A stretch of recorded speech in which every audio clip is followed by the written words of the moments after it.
Solar panel என்றால் என்ன? Solar panel எவ்வாறு இயங்குகின்றது? அது எப்படி சூரிய ஒளியை மின்சாரமாக கரண்டாக மாற்றுகின்றது என்று கன பேர் கேட்டுக்கொண்டிருக்கிறீர்கள். இது ரினியூவபிள் எனர்ஜி என்று சொல்கிறாங்க. அப்போ அது என்னது, அப்படி என்னென்று அது கரண்டை உற்பத்தி செய்யுது, கரண்டை ஜென்ரேட் பண்ணுது என்று சொல்லி கேட்டு நிறைய பேர் கேட்குறீங்க. அப்போ சோலார் பேனல் எவ்வாறு வேலை செய்யுதுன்னு சொல்லி சொன்னால், சோலார் பேனல் சூரிய ஒளியை நேரடியாக உள்வாங்கி டிசி கரண்டாக, அதாவது டிரெக்ட் கரண்டாக மாற்றுகின்றது, மின்சாரமாக மாற்றுகின்றது. இப்போ சூரிய ஒளியே எப்படியாவது டிசி கரண்டாக மாற்றுது என்றது ஒரு கேள்வி வருது. சூரிய ஒளியை எப்படி கரண்டாக மாற்றுதுன்னு சொன்னால், சூரிய ஒளியில் இருக்கிற போட்டோன் எலக்ட்ரானை சோலார் பேனல்கள், சோலார் செல்ஸுக்குள்ள இருக்கிற சிலிக்கன், அதாவது இந்த பிவி செல்கள் உள்ள சிலிக்கன் இருக்குது. அந்த சிலிக்கனில் இருக்கிற புரோட்டான் எலக்ட்ரான் இன்ஜெக்ட் பண்ணப்பட்டிருக்கும் அந்த சிலிக்கனில். அந்த சிலிக்கன் மூலமாக எலக்ட்ரிசிட்டி ஃப்ளோ ஆகும்.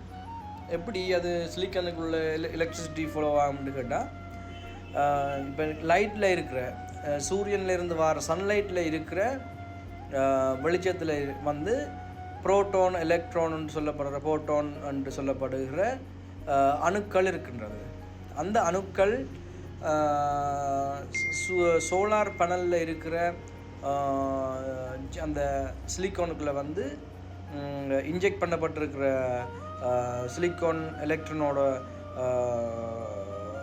சேரும்போது ஃப்ளோவிங், அதாவது அதன் வீரியம் அதிகப்படுது. அதிகப்படைக்கில் அதில் ஒரு ரன்னிங் உண்டு, ஒரு ஓட்டம் ஒன்று வருது. அந்த ஓட்டம் தான் மின்சாரமாக மாற்றப்படுது, அதாவது எலக்ட்ரிசிட்டியாக மாற்றப்படுது. அது மாற்றப்படைக்கில் சரியான அளவில் புரோட்டான் எலக்ட்ரானை இன்ஜெக்ட் பண்ணி சரியான வோல்டேஜை நாங்கள் பெற்றுக்கொள்ளக்கூடிய மாதிரி இருக்குது. ஒவ்வொரு செல்ஸுக்குலையும் பஸ் பார் இருக்குது. சில பஸ் பாரில் 10 செல்ஸ் பஸ் பார் வரும். சில செல்ஸில் 16 பஸ் பார் வருது. இப்போ முந்தி வந்த பஸ் பார் செல்ஸில் எல்லாம் பஸ் பார்கள் குறைவு. இப்போ வர சோலார் பேனலில் இருக்கிற செல்ஸில் எல்லாம் பஸ் பார் கூட. சாதாரணமாக முதல் 10 பஸ் பார் வந்த இடத்துல இப்போ ஒரு செல்லில் 16 பஸ் பார் வருது. அதனால தான் இந்த சோலார் பேனல்லையும் எஃபிஷியன்ஸ் முதல் 21%, 21.5, 21.4 வந்தது. இப்போ 23.4, 23.8 சோலார் பேனல் எஃபிஷியன்ஸுகள் அதிகரிச்சிருக்கு. சோலார் பேனல் இவ்வாறு தான் இயங்குகின்றது. இப்படி இயங்குறபடியாக தான் ரினியூவபிள், அதாவது புதுப்பிக்கக்கூடிய சக்தி, அதில் எந்த விதமான அழிதலோ குறைதலோ எதுவும் ஏற்படாது. லைட்டில் இருக்கிற புரோட்டான் வரைக்கில் சோலார் பேனல் பவரை, அதாவது கரண்டை உற்பத்தி செய்யும். லைட்டில் இருக்கிற புரோட்டான் எலக்ட்ரான் குறையக்கில் அது குறையுது. அதனால தான் காலையில் குறைவாகவும் மாலையிலையும் குறைவாகவும் மத்தியானத்தில் மட்டும் அதிக அளவிலான கரண்டை சோலார் பேனலால் உற்பத்தி செய்யக்கூடிய மாதிரி இருக்குது.